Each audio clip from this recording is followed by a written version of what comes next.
Welcome to the Feel Better, Be Better show. Kate and Nevada have spent years exploring ways to live a healthy athletic lifestyle, and this show is all about sharing that knowledge and experience with you.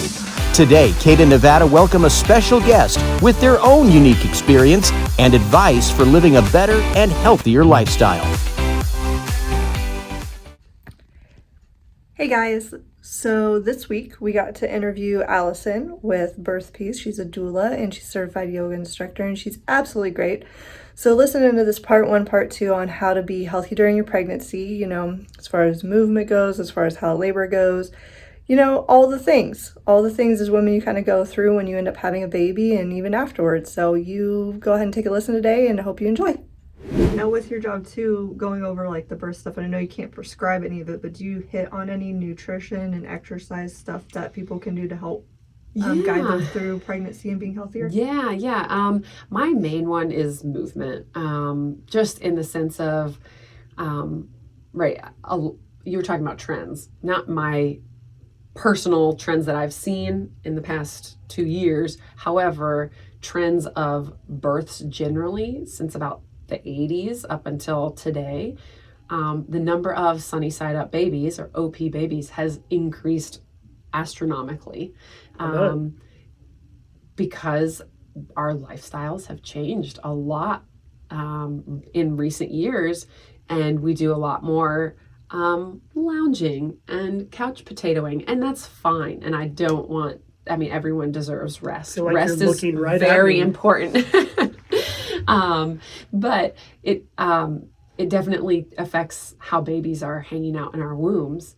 And so movement, being active and staying up and moving around, can really help baby to find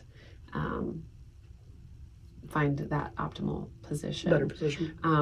Nutrition is really important as well. Hydration is really important. I would say like salt intake and potassium and magnesium intake is also really important. So I know you guys sell them in the shop, but elements are my favorite thing to. I don't prescribe anything, but if I were to prescribe something, I would be like, are you drinking an element every single day? Yeah. Those are so I am doing that. You are? Hey, there you go. But yeah, eating enough protein and calcium is also really, really important for a growing baby. And movement, again, combined with getting enough protein and calcium, and enough hydration, all those things go together to like help. Your body is producing so many more hormones and managing a whole nother system inside of it. And so having that movement helps to metabolize the carbohydrates that we're eating and helps to manage the sugars that we're managing now for 2 individuals at the same time.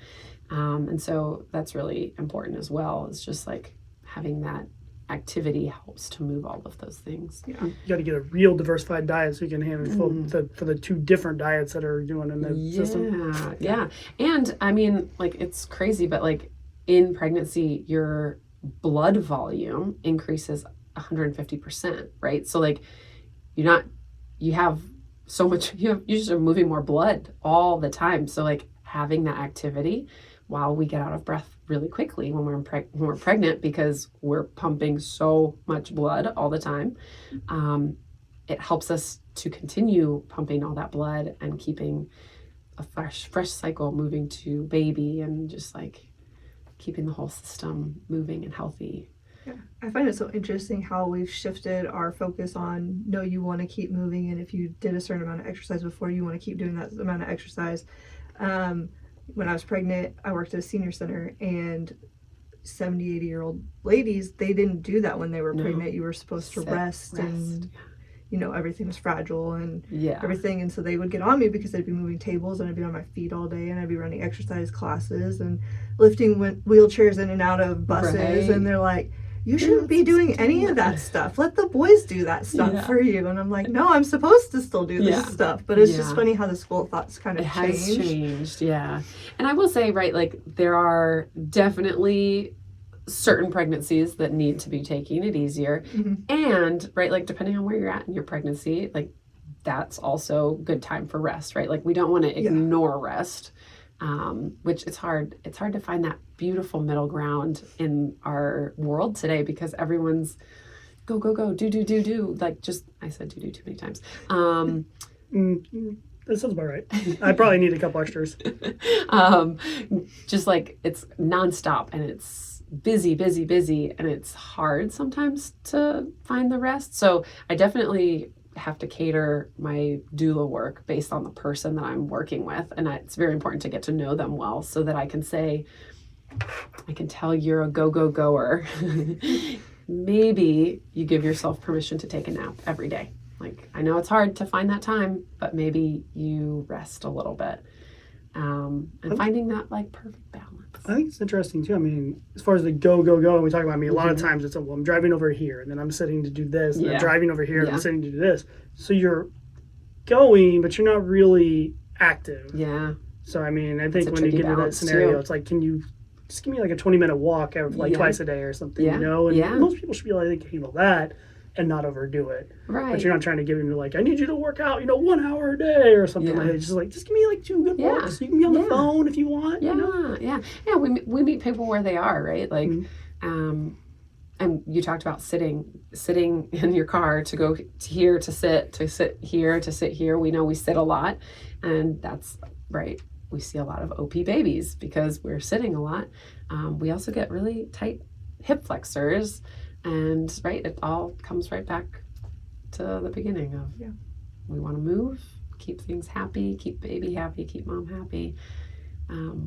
Finding that good balance of you can sneak in a little walk, fresh air, get some sun, get some sunshine, vitamin D. We're all vitamin D deficient, so Actually, I found that your body really adjusts to that too. Like even people that are out in the sun a lot still have problems with vitamin D. It's kind of one of those things that depends on where your genetics and your history go.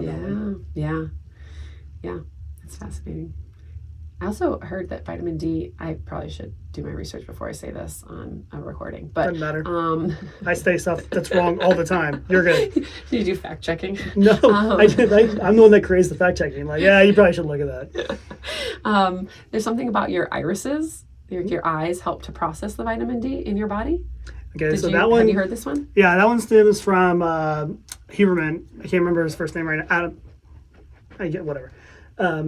Dr. Huberman, he has his own podcast, so he's really big on getting direct sunlight onto the eyeballs, but it's early in the morning. He says it's like as soon as you can get, it's the level of where the sun's at to try to get in there. He still says later in the day is fine, but the optimum for getting that is the earliest in the day that you can to get direct sunlight on your irises.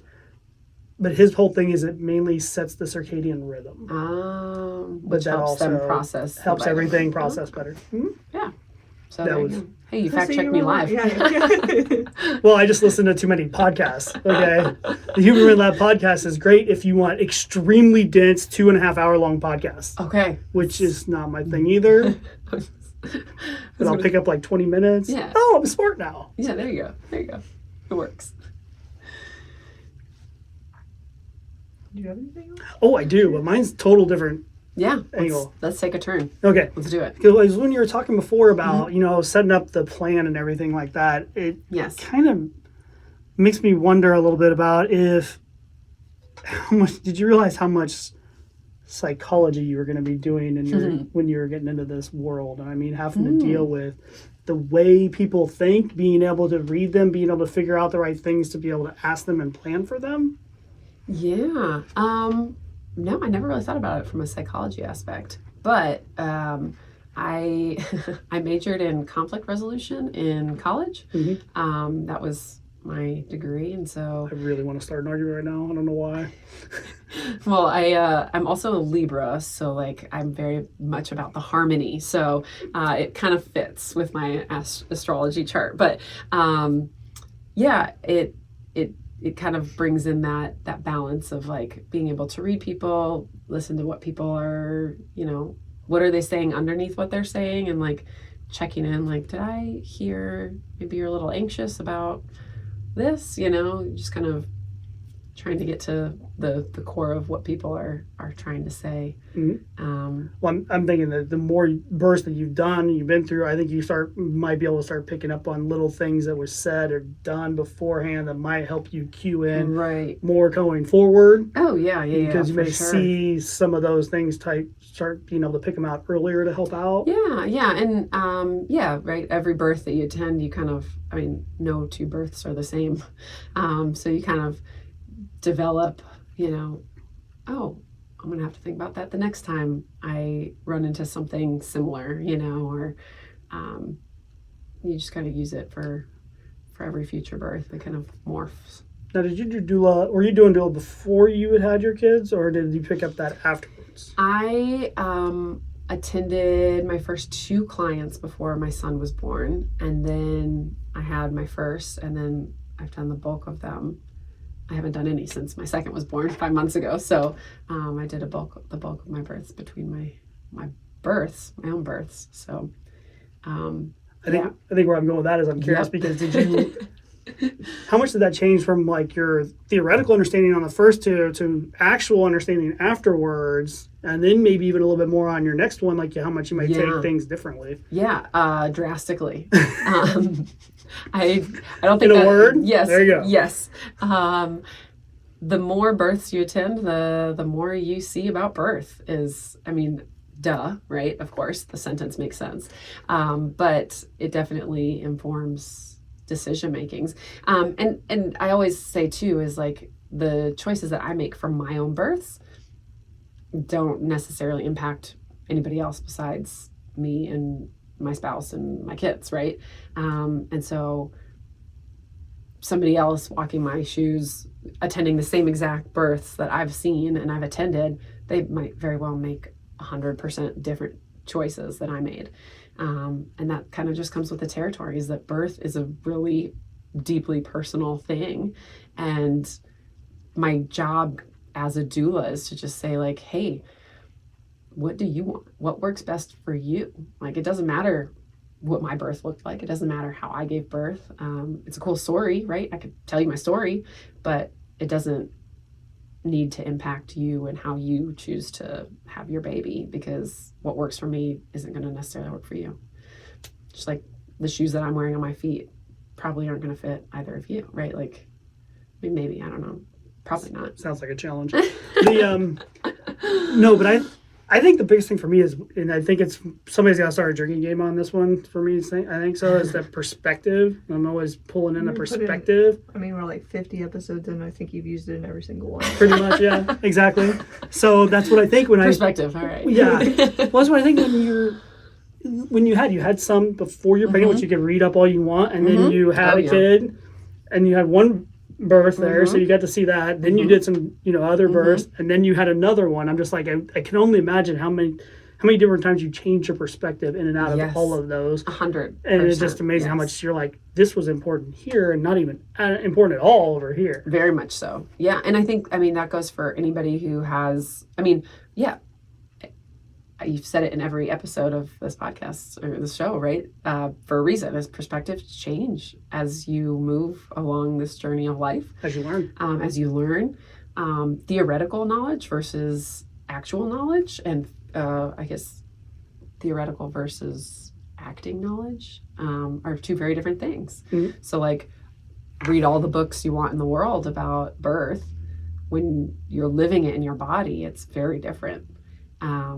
And you read so that you have the tools, so that you have somewhere to start, right? You have a foundation. Same reason why you'd hire a doula is like, you hire a doula so you have a foundation. But then again, once you're there and you're living it and you're breathing it, a lot of things go out the window. And then again, from one child to the next child,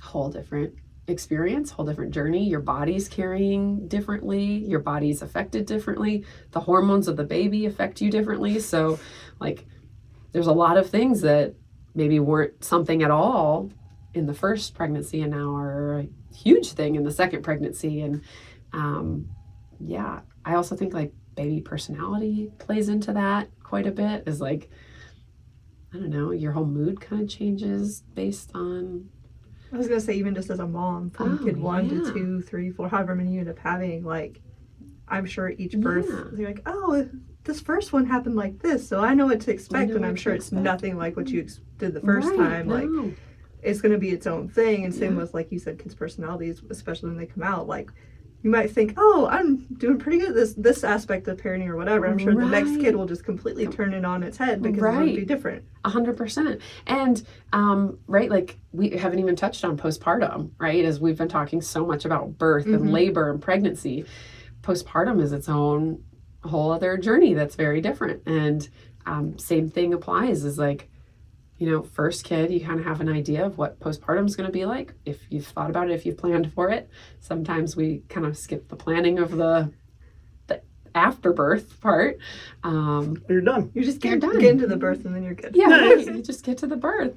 After that, you're back to normal. You're back to normal. And we talk about the bounce back. Oh, if that term could just go into the trash can on your desktop, like just drag, delete, empty recycle bin. I think that's the one I thought the littlest of, and then I was like, yeah, there'll be some time for recovery, but it will be fine. And it was like, my body feels like it's been hit by a truck for like 2 months. Like, this is awesome. And you think, like, you know, you're like, oh, I feel good. I don't need rest. And then everybody needs rest after birth. Yes. Like, it doesn't matter how fantastic you feel. Like, rest is so important after birth. Like, you have a giant wound on the inside of your womb. Like, you have to rest. You have to let it all heal. You have to heal, yeah. And bounce back is my personal least favorite phrase in the entire world. Sorry, never heard it, so I'm good. Bounce back? Barely. Oh, she just bounced right back after birth. Yeah, sure. You know? Whatever. Yeah. I don't care. I don't believe that even when I hear it in anything else. It's I just had a minor surgery. I bounced right back. Bounced I'm right like, back, whatever. Yeah. The only thing it's a minor surgery is somebody on somebody else. Yeah. Yes. Yeah. Whenever you like, yeah. It's big. It's big. All right. So I got one for me that I got you here, so I got to ask. So, me as an older male, no kids, no pregnancy stuff and everything like that. Okay. You know, deep in sports, deep in money and all that kind of stuff. Like, none of that world going on there. What is it that you need to make sure you tell me that I need to know? For what? For having a baby. For having a baby. Yep. I mean, not me, but somebody else. The most important thing. Oh, shoot. Okay. But you can go. No, I didn't mean like the most important. I mean more of like, what do you. It doesn't have to be one thing. Like, what do you want to make sure, like, dude, you need to just be a lot less of you. That's what you need to be supportive. Yeah. Supportive is and understanding. I would say supportive, understanding, and compassionate. If you can put all of those words into all of your actions when you're dealing with someone who has just had a baby, you'll be good. Like, if you can be understanding when you have to refill a water bottle for the 17th time, and you're just like, I've filled this water bottle up so many times, right? Like, just fill it up again. You're gonna have to fill it up again. Change a diaper. I'm gonna change a diaper, right? Mm-hmm. I can be understanding. I can be compassionate. I can understand. Yeah. Just get stuff done. Flexibility of understanding that. Yeah, psyches change, right? And I think that applies to the partner as well, right? Like, we talk about in the doula world, when we like get really into it, we'll talk about like birth as the death and rebirth of the mother, right? Like, as you go through this journey that lasts 10 months and you have the baby, going through the mental process of labor and birth, coming out on the other side, you are undeniably a changed person, right? Like, you can deny it all you want, push it out of your brain. You can act like, I'm going to be the same old person. I'm going to do the same old things, but you are a different human being. You are a different person. your DNA quite literally has parts of your child's DNA in your bloodstream. Like, you are a different person. Physically, mentally, emotionally, you're changed. We talk about that so much for the birthing parent, but we never really talk about that for the partner, the other parent, right? They also kind of go through the same process. Is like, to a certain degree, you shed a former version of yourself and you come out on the other side as a different person. And we talk about flexibility in the sports world all the time, right? Being flexible in mind as well, to be able to recognize the changes, the developments as a person, the growth as a person, but also possibly the scary side of like, maybe I'm facing some postpartum depression, or maybe my partner's facing some postpartum depression, which, by the way, can affect both partners. That's kind of one that I think plays into all of it, right? Is the flexibility of understanding that you're a changed person, the compassion for yourself as a changed person, and the compassion for your partner as a changed person. Seeing the growth, finding the bright spots. I don't know. It's kind of a new thing in the guy community in particular, that they would actually talk about this kind of stuff. But one of the things that they talk to in particular is how it's a different connection on the guy side of the girl side. I mean, you're feeling like you're feeling the baby girl inside, you're feeling the movement, you're dealing with the change in hormones, you're dealing with all the pressure and all the stuff you got to do and everything like that. I mean, you're connecting with it like that. Whereas for most of us, it's theoretical. I can see the belly getting bigger or whatever, you know what I mean? But you're not feeling those emotions and that kind of stuff, but you do, like, when the birth happens. Yeah. And it's very abrupt. Yeah. And I mean, and in the meantime, I mean, we're pretty well programmed to make sure that we're like, well, we're providing this and we're making sure we get this and we're making sure we're doing this. We got to have everything lined up so that they can have that. We know you're going through plenty of emotional type changes and all that kind of stuff because your hormones are going all kinds of, because you got 2 of them in there or 4 of them or whatever you got going. And so, I mean, we're pretty well programmed and we understand we're going to kind of deal with whatever happens. That may not be you're definitely not the main focus on this scenario. You're definitely the backstage. And then as soon as it happens, that you get a huge whack of like, guess what? Fatherhood. Yeah. And it's very real. It's very abrupt. And so I can imagine that that'd be something that you probably don't see a lot of. And now that I'm saying it, maybe you see a little bit more of like, man, I never even thought about how much that may change like immediately, like right away. And there's no way you can warn somebody or get somebody ready for that or whatever. And how are you going to handle that? Yeah. And a lot of my doula work is working with partners, right? Is like, how are you feeling as the partner, right? Mm-hmm. How are you adjusting to this? Kind of in that sense of like, from the person who is carrying the baby, right? 9-10 months of preparation physically that is every day helping you face the reality of your body is changing because you are growing a human and that human is going to be in your arms soon. So you kind of always have that reminder as the person growing the baby. But right, like as the doula, when I bring partners in and we're like moving through all these questions, a lot of it is like, hey, here's your reminder that like you're gonna have a small human soon. And like we're working towards that transition. We're working towards that process. So it's less of a jumping into the Arctic kind of plunge, But to some degree, it is a plunge no matter what. I mean, I've had plenty of them that were just like, even the second time around, it was like I thought I was prepared, and then that kid was there, and I'm like, and it was like it's not much it changes you immediately. Yeah. But on that side, most of us guys, we don't have it until it's physically there. Right. And it's crazy because we don't talk about either like postpartum.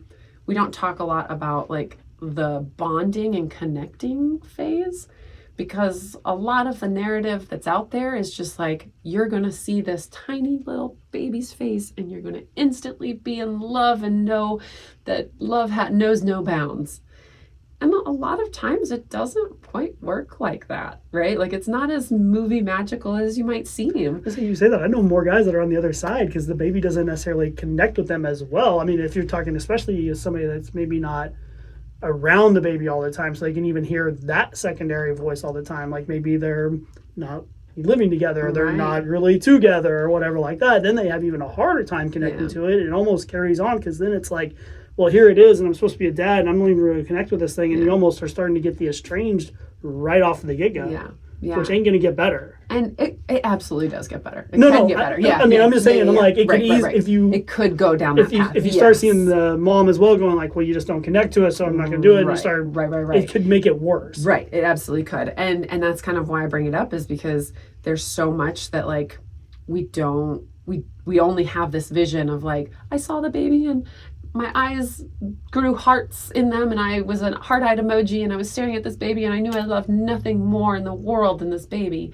And we don't see the other side of that, which is, oh boy, I have this tiny helpless creature that I have to be responsible for, and they cry a lot, and this is scary, and it's overwhelming, and I don't know how I'm processing this, and I don't feel the, like, warm fuzzy feelings yet. And, like, that's especially if they want mom more, like... Right. Well, and I mean, for both partners, there's sometimes it's a stranger, right? Sometimes it just takes time to get to know this little tiny person. And a lot of times, from the fatherhood side of things, right? Like, I feel like there's a lot of projection of, like, we're going to play catch together. We're going to do sports together. We're going to have those moments. If they're musical, we're going to play guitar together. And it's like, that's in 6 years. That's 6 years from right now, or whatever. Right.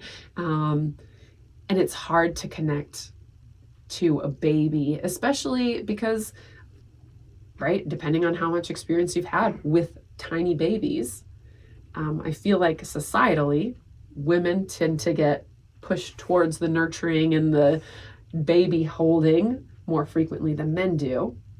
So by default, women tend to have more baby handling experience. And so if you've never held a baby before in your life and you're holding your child for the first time and you're really confused about what just happened, and you're not feeling that instant glowing feeling, you feel like something's wrong and broken inside of you, and nothing's wrong or broken.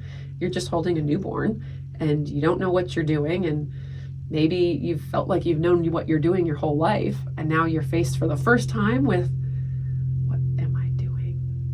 It's overwhelming for the nervous system. So that's... I don't think I've ever felt like I knew what I was doing. Well, I think you add on top of that then a lot of people don't talk about that, especially in that initial phase, how hard it is between mom and dad to have a relationship. Yeah. Because the whole dynamic is off. It is, because It's you're changed. used to doing everything maybe together, or there's a certain amount of attention, and You have a pattern. now you have a baby and they're taking attention away, and It changes you're trying to figure out who everything. does what aspects, and Or even other kids. Yeah, navigating other kids.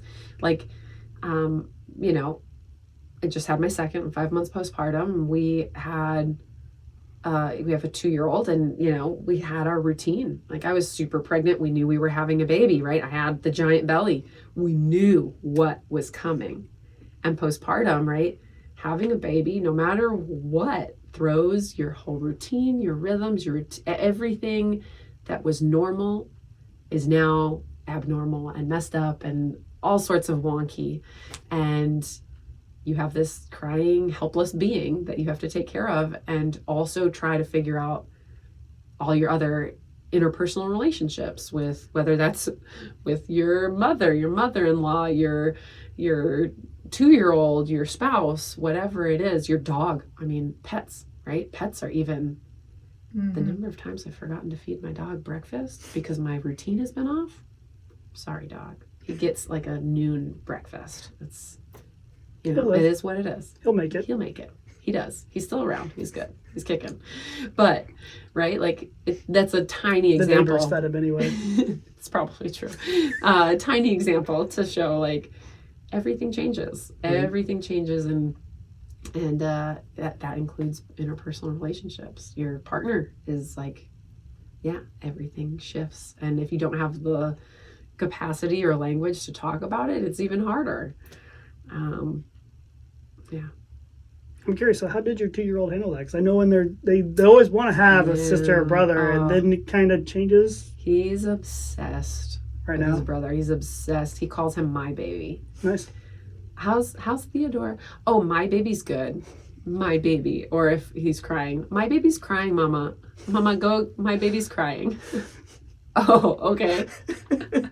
No, he Thank has you for his the moments. reminder. Yeah, he has his moments. He you know, he's adjusted to him. He loves hard on him, so I have to remind him that he's a big giant 2.5-year-old and this is a tiny baby.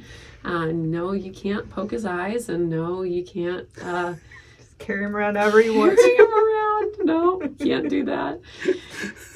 He kind of does like the 2-year-old flop and flail, and so he like kind of flops on the bed next to him, and arms are flying, and it's like no, be gentle. But he's 2, so the baby's fine. He's good. He's Like we talked about earlier, babies are so much more resilient than people give them Babies are credit very for. They don't break as resilient. easy They as you don't. think they do. Yeah.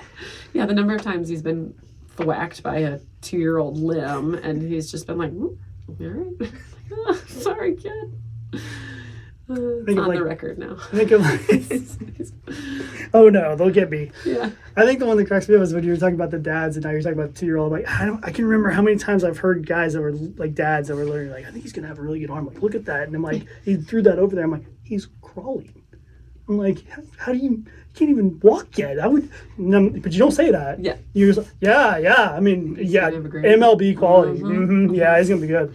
It's our favorite thing to say about babies is like projecting what sport they're going to be good at Pretty based much. on something they do as an infant. I love it so much. It's so fun. Yeah. You see the arm on that kid? He's gonna be a pitcher one day. He kicked the other day. He's gonna be like professional fighter. Yeah. Oh yeah, I know exactly. Yeah. What Jeez. he kicked his daughter, or kicked his sister the other day. He's totally gonna be in MMA. Yeah, right.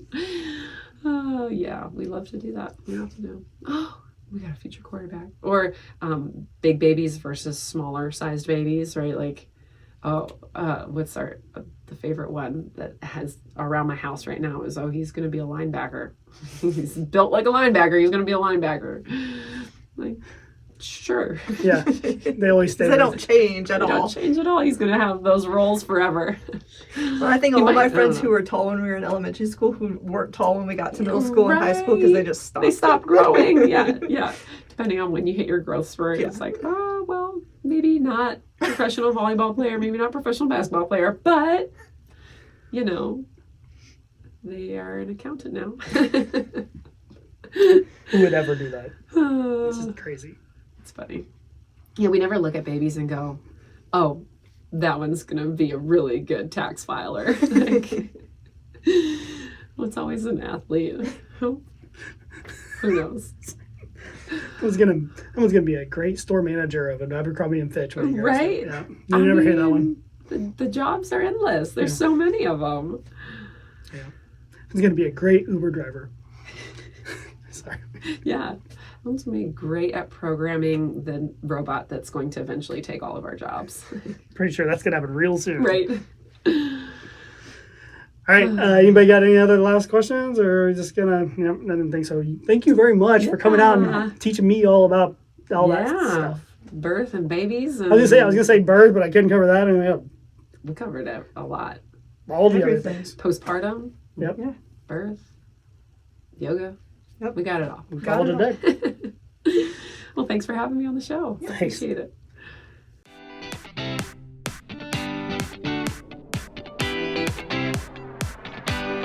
Thank you for watching. Kate and Nevada hope you've enjoyed this show and found it useful and empowering. If you have any questions or comments, please contact them at kinetics.com. That's KNETICX.com.